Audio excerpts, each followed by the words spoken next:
अपने दादा परदादा मम्मी पापा कोई नेता नहीं रहा, परंपरागत चल रहा है, राजा का बेटा राजा बनेगा। अगर सारे बिहारी अपने बिहार में आ जाए तो कई राज्यों की रीढ़ की हड्डी टूट जाएगी। 2 रुपए कम कमाएंगे लेकिन अपने बच्चों के साथ हर त्योहार मनाने वाले हैं जी। 31 साल के होने वाले हैं, एक युवा है, आदमी सोच भी नहीं पाता है। लेकिन हम भी एक बार किसी का इंटरव्यू देखे तो हम सोचे, और हमारे दादा परदादा मम्मी पापा कोई नेता नहीं रहा है, कोई भी नेता नहीं रहा है।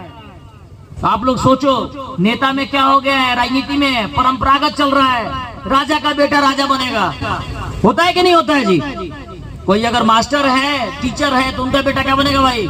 टीचर बनेगा ही, है कि नहीं है? लेकिन यहाँ पे क्या है, कुछ ऐसा नहीं है। एक आम आदमी भी अगर समाज से जुड़ा हुआ है तो वो अपने लोगों का भला कर सकता है।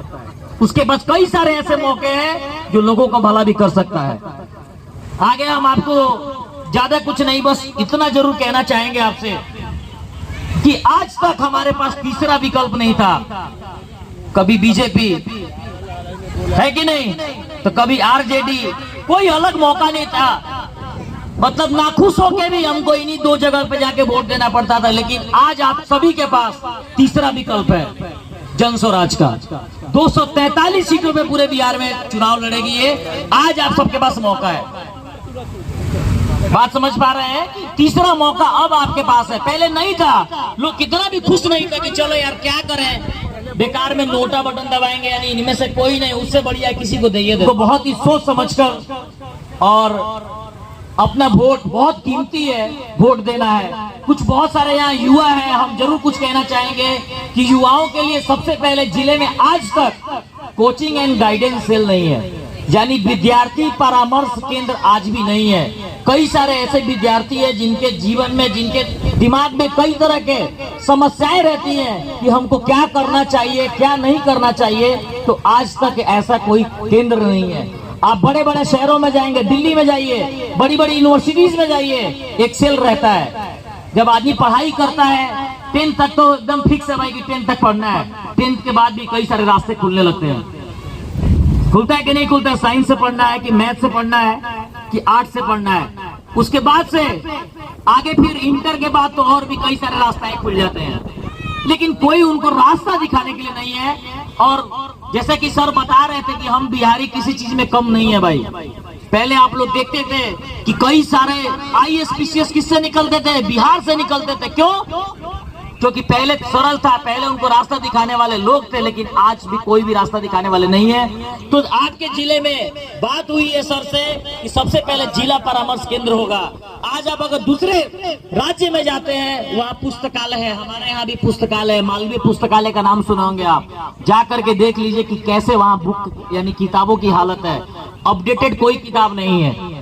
आप अलग राज्य में जाकर देखिए, कल छपता है, परसों पुस्तकालय में आ जाता है। कितने बच्चों को तो ये भी पता नहीं होगा कि पुस्तकालय में जाकर हम फ्री में पढ़ सकते हैं।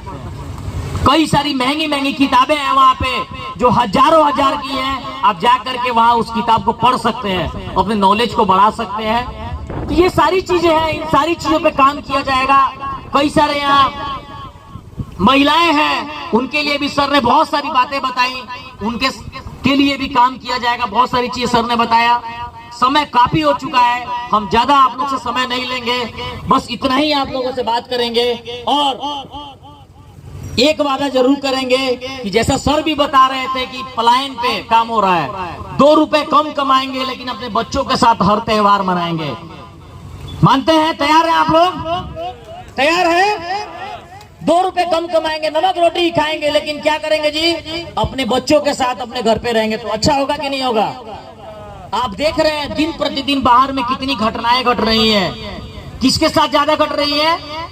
बिहारियों के साथ। और बिहारी कहलाना फक्र बात नहीं है। हम लोग भले कहते हैं कि बिहारी, लेकिन बाहर में एक गाली है बिहारी। लोग बहुत ही, हम लोग जब पढ़ते थे ना तो हम लोग के भाषा से समझ जाता था सब, अच्छा तुम बिहारी हो, ऐसे कहता था। कोई दिल्ली वाला था तो उसको नहीं कहता तुम दिल्ली से हो, ऐसे फक्र से कहता था कि तुम दिल्ली से हो। और हम लोग जब पढ़ते थे यूनिवर्सिटी में तो बोलता था अच्छा तुम बिहारी हो, ऐसे कहता था। तो हमें आज वो मौका है, उसको बदलना है। अगर सारे बिहारी अपने बिहार में आ जाए तो कई राज्यों की रीढ़ की हड्डी टूट जाएगी। मानते हैं मेरी बात? पूरे राज्य, पूरे भारत में कई राज्य को बिहारी चला रहे हैं, आपको पता होना चाहिए। हम अपने राज्य को खोखला कर रहे हैं और दूसरे राज्य को कमवा के अमीर बना रहे हैं।